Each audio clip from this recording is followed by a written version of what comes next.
Hey, hey, hey, you guys. Good morning, good morning, good morning. Come on in, come on in, come on in. Come on in the room. Hey, you guys, come on in. Come on in. I want to just share some things with you this morning. I'm not going to even keep you long. At least I don't think I am. Okay. My goal is to not keep you long. Come on in, share this broadcast. Come on in and share the broadcast. Once you come in, let me know who's here and where you're tuning in from.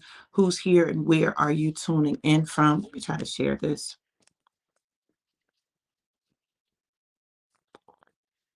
You guys come on in. All right. Hold on, y'all. Let me share. As soon as I share, then I'll go ahead and get started. Make sure you let me know where you're tuning in from. Let me know where you are tuning in from. Hey, Jackie. How are you, gorgeous? Good to see you. Yes, Alabama in the building. Oh, my goodness. Okay, hold on. Let me share. Listen, listen. Oh, goodness, y'all, I got the good Wi-Fi, honey. Y'all better catch it while you can, honey. Hey, sissy, how are you? It was good talking to you this morning. Let me go on down, see if I can find these groups and share. Mm, Well, good to see you. Good to see you. Listen, I want you all to go ahead and share this live while I got good Wi-Fi. Hey, Cherie, how are you, gorgeous? Share while I got some good Wi-Fi. Y'all know I'm not at home if I got good Wi-Fi. That's sad.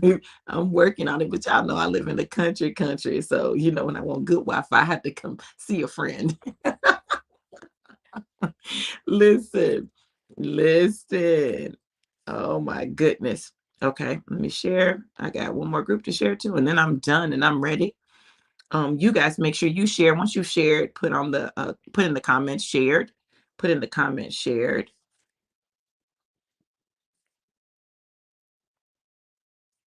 All right. All right, done, and done. All right, you guys, listen. This morning I was asking God, what is it that you want me to say to your people? Because he was like, no, I need you to go live because I'm telling you, I really wanted to just lay in the bed. Um, and he said, you're tossing away experiences I sent to bless you. You're tossing away experiences I sent to bless you. Now, let me explain what that means. It doesn't mean that you should stay in a relationship or you should stay in a place or you should stay in a situation. It simply means that it did not come to destroy you, it came to be a blessing to you. Where does the blessing come from? If you're looking at a situation and all you're seeing is that you wasted time or you wasted energy or you wasted money, then that's what it's going to be. But if you can understand and gain the lessons from whatever situation, relationship, job, move, position that you're dealing with, then that's the blessing. See, we often think of blessings in terms of monetary or material means, but that's not what it is. It comes in many forms. Blessings come in many forms. Now, look, hold on, y'all. Let me take my vitamin because I need a little extra kick.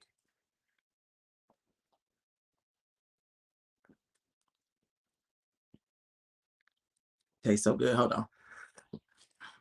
This is a two-shot morning, so y'all bear with me.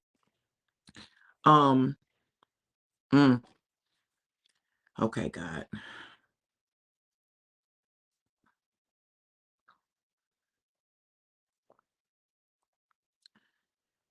Okay.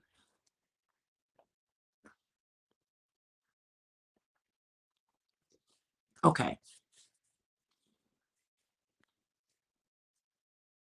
Hmm. Look, everything in your life is not going to go the way you want it to. It's not. Everything in your life is not going to turn out the way that you want it to. Hey, Kim, it's not. Or can I share something with you? Can I sing to you? No, I'm just kidding. Um, some of your greatest relationships and most powerful experiences are going to come from things that didn't turn out the way you thought they would. Now, our initial temptation is often to throw those things away. That's our initial thought, our initial view. Like, but sometimes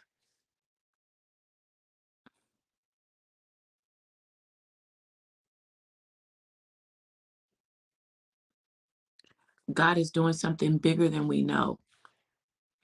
And rather than throw something away because it didn't turn out the way you thought it would,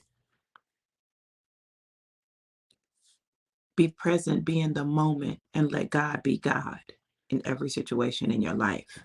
Some of you have people who are supposed to be in your life that you cut out of your life because it didn't go the way you thought it would, or they didn't do what you wanted them to, and you're gonna have to fix some stuff. You're gonna have to fix some stuff because there's a reason that person is in your life, and there's a reason that you're in that person's life, and it's for something that God needs to happen. When we just cut people out um prematurely, even if a relationship shifts or it changes, when we cut people out prematurely, we prevent God from really completing the assignment of that relationship. Now, I'm talking to me. This may not apply to you. Maybe God just has me saying this for me. Okay. Maybe that's what it is. But for whoever it's for, right? Um, there's some relationships that you've got to just kind of go back and pick back up, not for romantic or not to be best friends, but because there's something that God still needs to do with that relationship. There's something that God still needs to do with your connection. Every connection that doesn't go the way you want it to go or the way you think it's going to go doesn't need to be thrown away. Um, we sometimes struggle with adjusted expectations or adjusted roles or adjusting in a relationship. I just had a conversation yesterday with one of my exes. And this is the ex that I didn't marry that I always thought I would marry, right? But I was having a conversation with him and I just thought about it. I was like, dog, I can remember when we broke up. One of the many times that we broke up, because we broke up several times. We dated for several years. We had a lot of experiences, good and bad. And I remember when we ended, like I was like, I ain't no time this again, right? I don't like. I was like, I remember having a oh my God, I had a we weren't married, so I couldn't have a divorce party. But I had this whole ceremony where I burned our pictures. I did a memorial, we did an obituary. Like it was a whole dramatic thing. I know I'm alive. Okay, I get it, right? But it had been a relationship that I had been in off and on for several years. There was a lot of emotion attached to it. And so yesterday we were having a conversation, and now we're friends. Like we're great friends. In fact, many times I'm, the one that gives him relationship advice or, encourages him or whatever, because I see his growth. Like I see how much he's grown and I have a better understanding of what happened with us. We were young. Listen, some things don't work because you're just young. You met each other at a time where God's plan was for you to grow together, to grow and learn yourself, learn each other, learn relationships, learn what you like. It doesn't mean that it is a throwaway. It doesn't. But oftentimes in our immaturity or in our emotional state at a time, we can't make the shift smoothly, right? So anyway, so yesterday when we were talking, I thought, wow, how amazing that after all that we went through, and it wasn't all bad, don't get me wrong, because when I tell you this was the first man that I met that I felt like was even, close to being my intellectual equal. And I don't say that to be elitist, but I just learned not to show up fully. That's what I did. I didn't show up fully because my brain was a little too intimidating for most men. And so I would try to keep it cute, keep it girly, keep it surface, and not really allow people to know how deep my thoughts were, or to have those really deep conversations. I would keep it kind of shallow. But what I discovered is that I need those deep conversations. I need people in my life that I can have deep intellectual conversations. I can talk about the things that are on my mind, that I can tell them, hey, listen, I just finished this research methods class. I just talked about data analysis, and they had aha moments, and it was amazing. And I was talking about this, and this parallels with this, because that's how my mind works. And the truth of the matter is, I need a man in my life that I can have those kinds of conversations with, the spiritual conversations, all of those things. But this particular man was the first man who really had awakened that part of me that lets me know that I'm sapiosexual. Now, I know y'all think that's a sexual orientation. It's not, but it is, right? Sapiosexual means that um, I get excited by intellectual stimulation. You could talk to me, baby. Talk to me. Talk to me. It's your words. It's what you're saying. It's that we can talk about substantive things. It's that, we can talk about the deep things of the world, the deep things of God. Like, I need that intellectual piece. If you're a person that needs that intellectual stimulation in a relationship, put that's me in the comments. Put that's me. If you're someone who needs that intellectual stimulation, because I'm a firm believer that one of the things that happens is because we don't know what we need, we pick things that can never fulfill us. Now, I'm not saying anyone is going to be 100% perfect. That's not what I'm saying. But when there are some things that you need in your life, you've got to make sure that you identify them. And if you're a person that needs intellectual conversation, you need that intellectual stimulation, like you need somebody with a mind, you need somebody that you can talk about your dreams and your desires, and you're working through something and you can talk to them about it. I remember when we were together, we were actually living together, and I was working on my dissertation, and I was working on my proposal, and I had a problem. I had a problem that I couldn't work out. How many of you know that many times our dreams allow us to work out things that we can't work out in our conscious waking mind? Sometimes something is up that we have a problem, a situation, a challenge, and we can't work it out in our waking, rational, logical mind. So, what will happen is in our dreams, God will give us answers. He will allow our subconscious to produce the answer we need to something that is a conscious problem. And so that's what was happening. I had a dream, and in the dream, I had an epiphany. That's an aha moment. I had an epiphany, and that epiphany was how to solve something, right? How to solve this problem, what I was going to do methodologically with this dissertation project. And so it was about 3 o'clock in the morning, and I woke him up. I said, baby, baby, baby, oh my God, I got it. I got it. He was like, what? You got what? What? What's going on? I said, I got it. I got it. I know what I need to do with my dissertation, with the research message. I said, baby, wake up. Because I needed to talk through it right then in that moment. And he woke up, and I began to tell him, I said, hey, listen, this is what I'm going to do. I'm going to do da, da, da, da, da, da, da. And then I saw this, and then like, I got it. It makes sense now. Now I get it. And he listened to me. See, it meant a lot to me that he listened to me and didn't say, listen, I don't go back to sleep. What are you doing? Right. Now, I'm not saying that he didn't say go back to sleep. He did, but he understood that I needed to get that out in that moment. I needed to talk through that. I needed to get that out, right? And so that was one of the things that I absolutely loved about him, besides the fact that he was fine to me. Okay, he was fine. Okay, but I loved his mind. I loved his brain. I loved that. We could talk about things that I couldn't talk to most people about, most people, period. Not just in a relationship, but most people, period. So the fact that I could have that conversation with him meant so much to me, right? So with all that we went through, and I'm telling y'all this for a reason. I don't know who needs to hear this, but somebody needs to hear this besides me, right?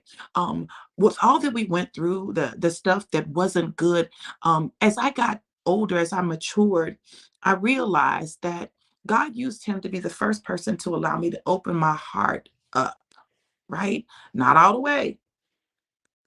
but to open it up. And I opened my heart up in a way that I hadn't opened my heart up. God will send people in your life to open you up in ways that maybe you haven't opened up before. They may not be the person that you end up with, but they definitely have an assignment in your life. And people who have that assignment in your life, you can't just throw away. And the reason you can't just throw them away is that thing wasn't just for you, it was also for them. He did things with me that he had not done with any other woman. There were ways that we related that to this day he will tell other women, listen, now Veronica, she's the smartest woman that I know, smartest person really, and so to this day our relationship has impacted us. Okay, now when you get in your emotions and you're in your emotions and you're hurt and you're disappointed because things didn't go the way you wanted them to go, it's easy to say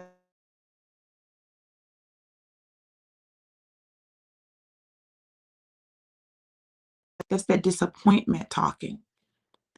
But can I talk to your heart for a second?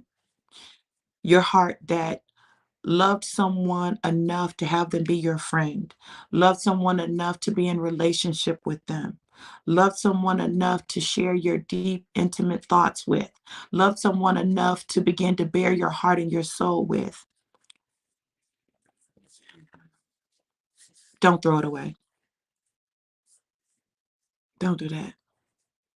Allow it to transform and take the form that it needs to take, but don't throw it away. Now, it may be challenging because you're used to it being a certain way. Okay. I'm not going to tell you it won't be, but what I'm going to tell you is don't throw it away. There are some people and relationships that are key to your destiny that we will throw away if we allow our emotions to take over or our lack of emotions and don't go back. One of my greatest challenges in the midst of changing relationships or relationship shifting is to not go back to the way I used to be, to close my heart off, to get super protective, to not be willing to open up, to say, see, this is why I don't, right? Don't do it. Listen, if you understand that God is opening you up like a rose, maybe I should use the rose example. Maybe I should use that one. Whoa, maybe I shouldn't use that one, but I'm being nasty this morning, y'all. Okay. But God is opening you up like a flower. Okay, let me just use a flower, like a flower, right? Opening your heart up, opening your mind up, opening your spirit up so that you can be ready. He's opening you up. Listen, you know, and think about it like this. If the right person comes along, but you haven't done some of the healing that you need to do, you'll F it up. You'll F it up. So when you go through this process, everything that happens in your life has purpose. It all has purpose. There's a reason that the people who came into your life, whether we're talking about friendship, business relationships, romantic relationships, like whatever we're talking about, there's a reason those people came into your life. It is your job to discern and to figure out why they were brought into your life. What was the purpose of this relationship? What was I to learn from this? If it ends, it ends. Or if it changes form, it changes form. But understand that you don't have to view it as a waste. The only thing that's wasted is the things that you don't learn from. So you may have some waste in your life, but it's your fault. It's your fault that there's waste in your life. If you feel like you've had wasted time, that's your fault. You are the reason that you feel like you have wasted time. Hey, Monica, how you doing? Beautiful. That's on you. Monica, I'm in your area, girl. I'm in Lexington, North Carolina, girl. We got to connect. We got to catch up anyway. Um, but that's on you. You have to make a conscious decision not to waste the relationships the connections, the lessons that you gain in your relationships. Monica and I haven't seen each other in probably about 3 or 4 years. It's probably been about 3 or 4 years. I came to Greensboro, I was speaking, and she came to support me. And the crazy thing is, we hadn't seen each other in a while when she came and did that. But she came to support me. She came, she brought some friends. They came, they listened to me speak. They had participated in the brunch. See, this is what I'm telling you. Y'all, listen, you are in a business, you know. Yes, we do, girl. You're in a business, you leave the business, and then you cut off connections and relationships with everyone who was a part of that. See, we get so dramatic with things. Like we gotta just totally cut everything off, I don't understand that, but I get it. People do it. I see people do it, and it's been done to me, right? But this is the thing. What was the purpose of the relationship? See, you don't know when 2, 3, 4 years down the road, that relationship is going to come back to bearing, right? I'll give you an example. I left the academy. I taught at Tennessee State University. I got tenured, promoted to full professor, and God said, leave. I said, what the way? I didn't even get to get my check. God said, leave. And I left, and people didn't understand it. People didn't get it. But y'all, listen to this. Listen to this. The people that I met there, the relationships that I developed there, they were not just for me. They were for those people. So, I had a colleague who reached out to me and said, hey, sis, I need to talk to you. After I had reached out and said, hey, sis, I'm applying for this position. Can you give me a recommendation?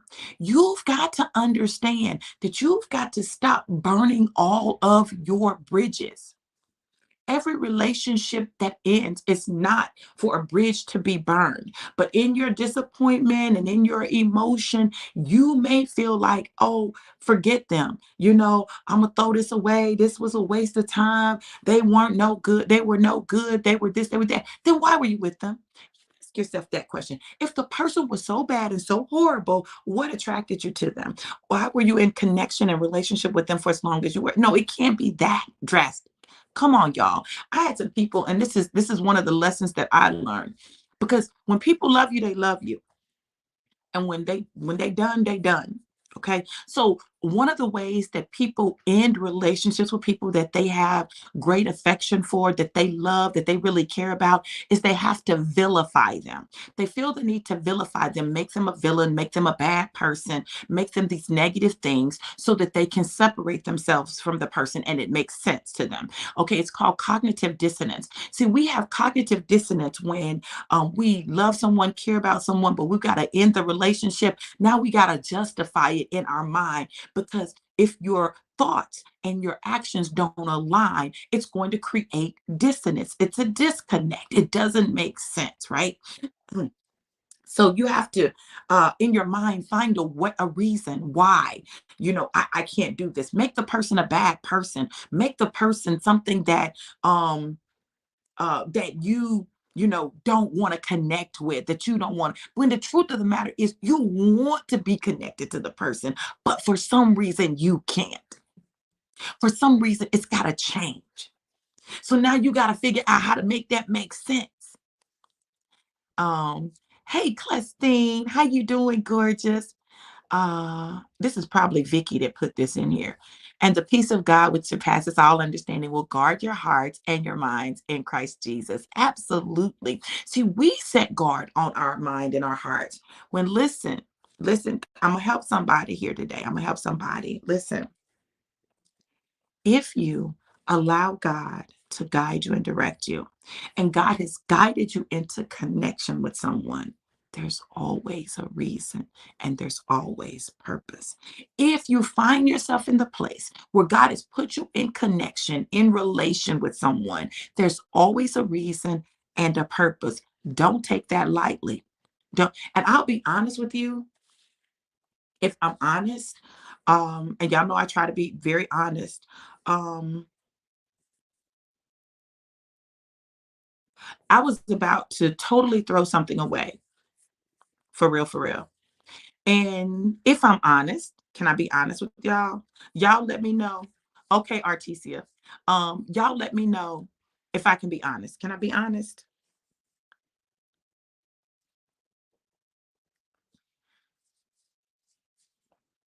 Can I be honest with y'all? Can I share why I was gonna throw it all the way away?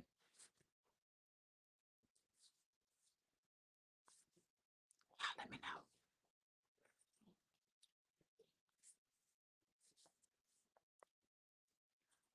So this is the thing.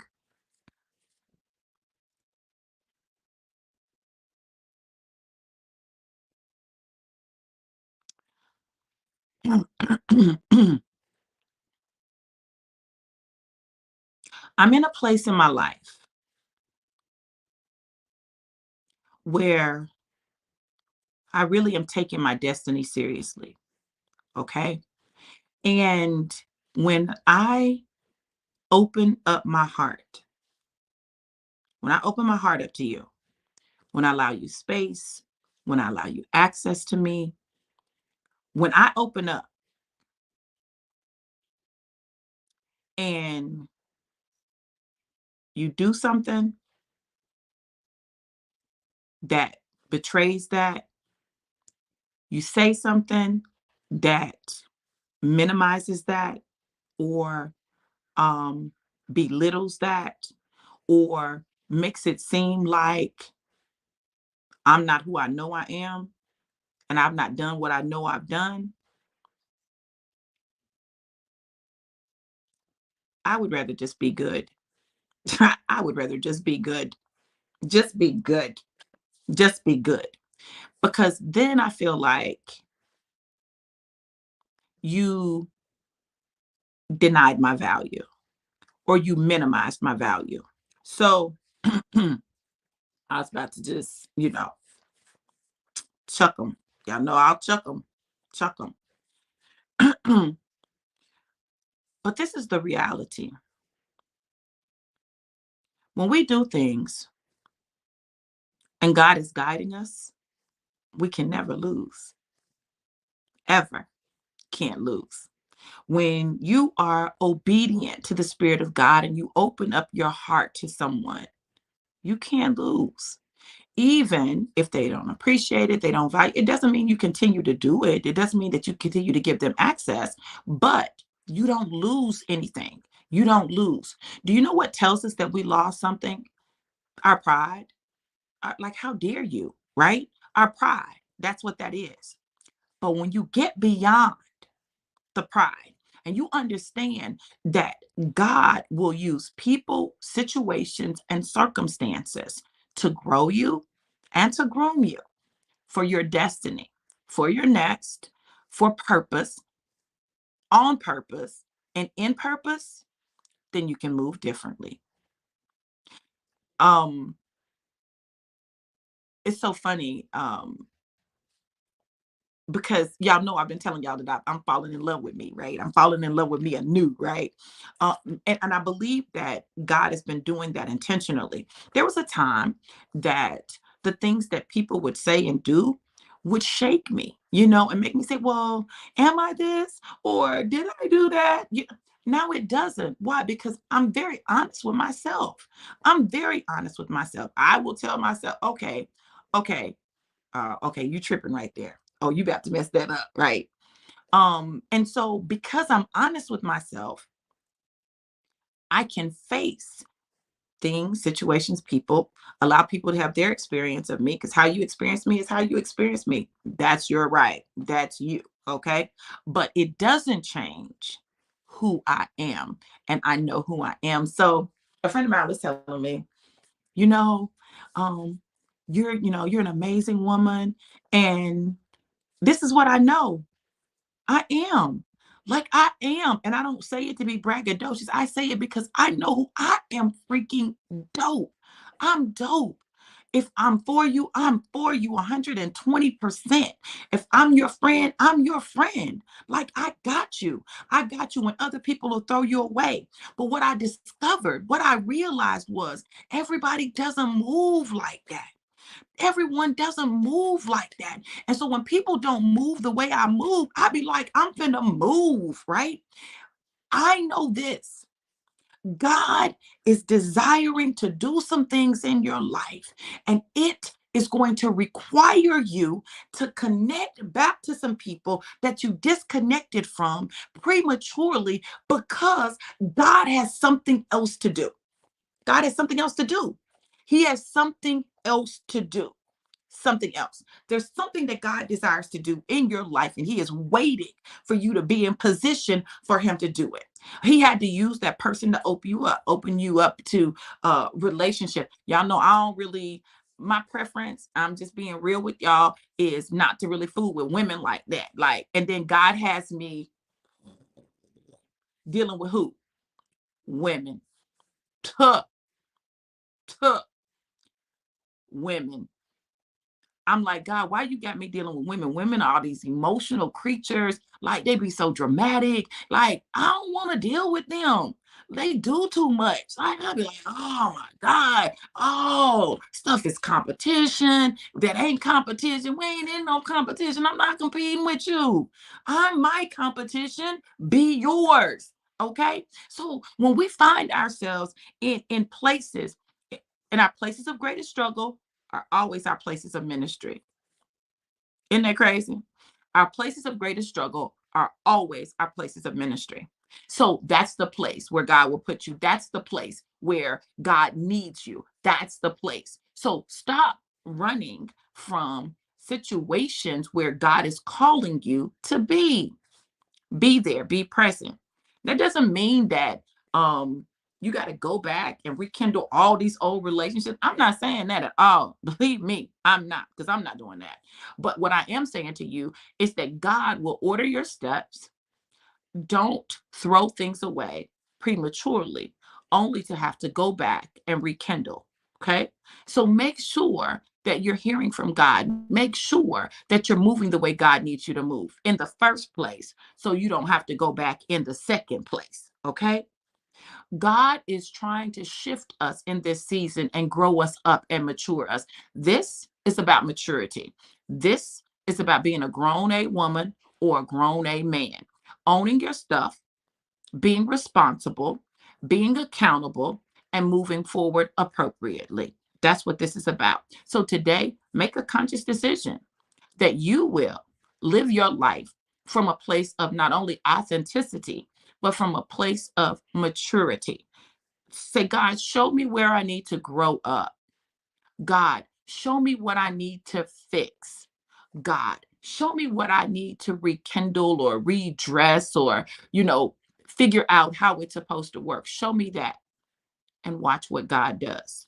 I promise you this: what God has for your life is always going to require you to stretch. It's always going to require you to mature. It's always going to require you to choose a response that's probably not the response that you would like to give. How many times have I been in situations where I wanted to just cuss people out, cuss them plumb out, and God wouldn't let me? Listen, you can't afford it. Your maturity determines your elevation in this season. And in order for you to get there, you got to grow up. You got to grow up. You got to grow up, and you got to grow up in a way that allows God to know that you're mature enough to handle this next season, this next place. Okay? So don't think that you're going to get there without seed in the ground. And when I seed, I'm not just talking about financial seed, I'm talking about some tears, some feelings. I'm talking about you dying yourself on the altar, becoming truly a living sacrifice that God might be glorified. Listen, I pray this word blessed you. And if it did, throw a seed in the ground. God is releasing his promises. Attach intention to your seed. Attach intention to your seed. Tell God what you want this seed to do in your life. Tell God what you need this seed to do in your life, and watch what God does. I've been watching people, I've been getting the testimonies. People have been being blessed financially, blessed with jobs, relationships. Like, God has really been showing out as people have sowed these seeds. He has been moving supernaturally in the lives of his people. And I am amazed at what he's doing. Listen, seed time and harvest is a very real thing. So get ready for God to do exceedingly and abundantly above all that he could wish, all that you can wish, hope, or ask. Even think, conceive in your mind. God's getting ready to blow your mind. I pray that you were blessed. You all have an absolutely amazing, incredible, and epic day. I love you to life and life more abundant. Mwah. Be blessed.